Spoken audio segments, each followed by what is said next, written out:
Saya Syahbil dari UIN Sunan Ampel, Surabaya.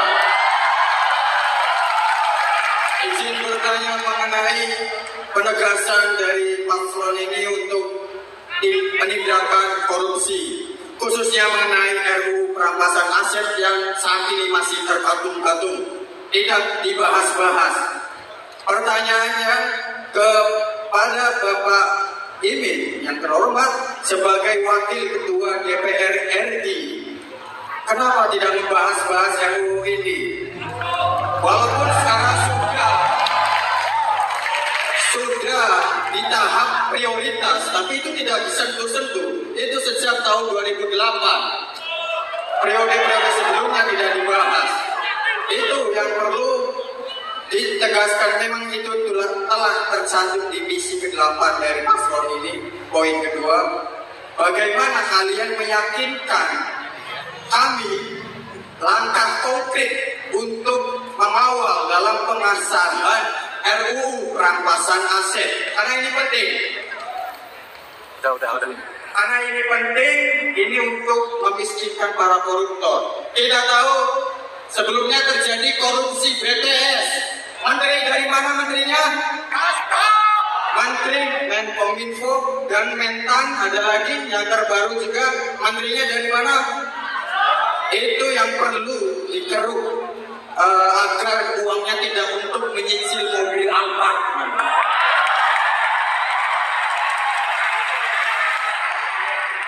Baik, kita di sini pertanyaan kita fokus saja ya, tidak usah karena begini, kita fokus saja. Apa yang akan dilakukan oleh capres dan cawapres kalau ada masalah-masalah yang masih banyak di negeri ini, itu aja, oke? Bagaimana? Ya, langkah konkret. Silakan Cak Imin. Ya, terima kasih dari UIN Surabaya. Sunan Ampel.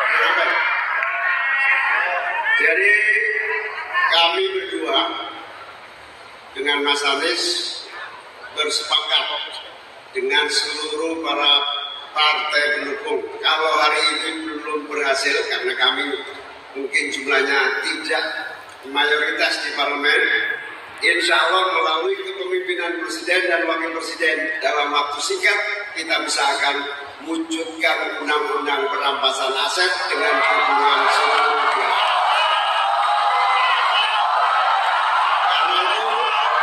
Karena itu menjadi komitmen jumlah.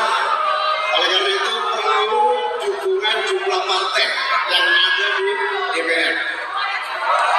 Oleh karena itu, tapi kita bisa mulai dari kepemimpinan koalisi yang kuat. Insya Allah di bawah koalisi Amin 50% lebih parlemen akan bisa merubah secepat-cepatnya undang-undang perampasan aset.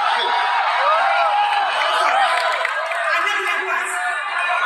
Anda tidak puas atau Anda mau bertanya masalah lain?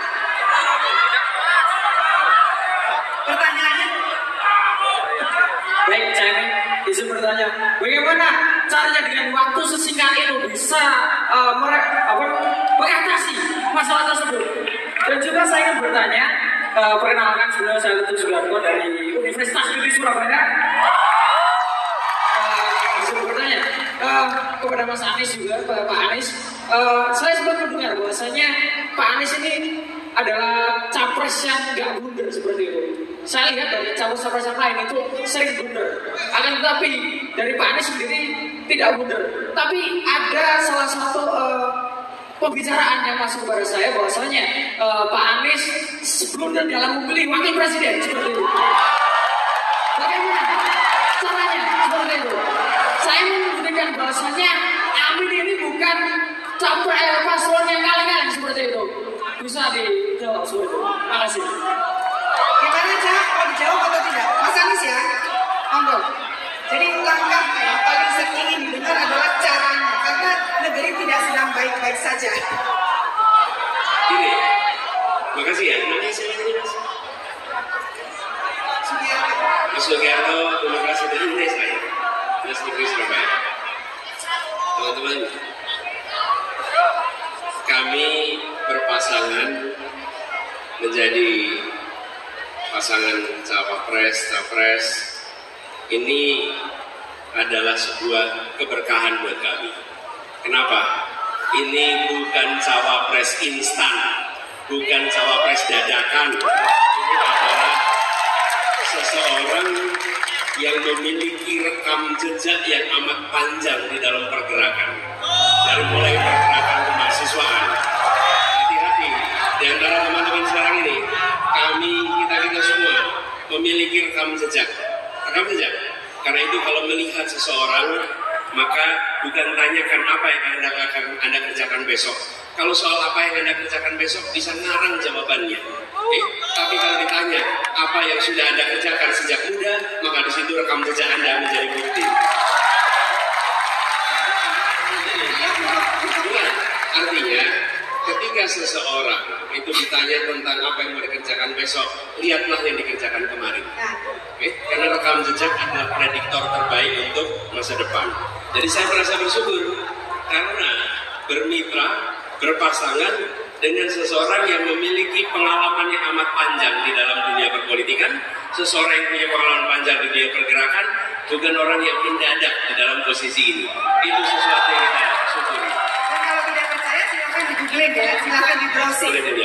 Saya rasa itulah pelajaran, pelajaran bagi kita semua bahwa ketika kita berbicara tentang perubahan, berbicara tentang apa yang mau dikerjakan, lihatlah yang sudah dikerjakan di masa lalu. Baik, silakan bebas untuk googling. Saya mau ke tengah dulu. Saya duduk.